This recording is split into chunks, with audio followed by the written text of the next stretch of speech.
সালামু আলাইকুম। কেমন আছেন সবাই? কর্মের জন্য মানুষকে নানান জায়গায় ছুটতে হয়। তো আমরাও কাজের জন্য বের হয়ে পড়েছি। তো ছুটতে ছুটতে একটা জায়গায় এসে থামলাম।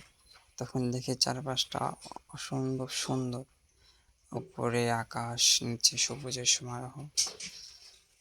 তাই আর দেরি না করে হাতের ফোনটা বের করে ভিডিও করতে শুরু করলাম।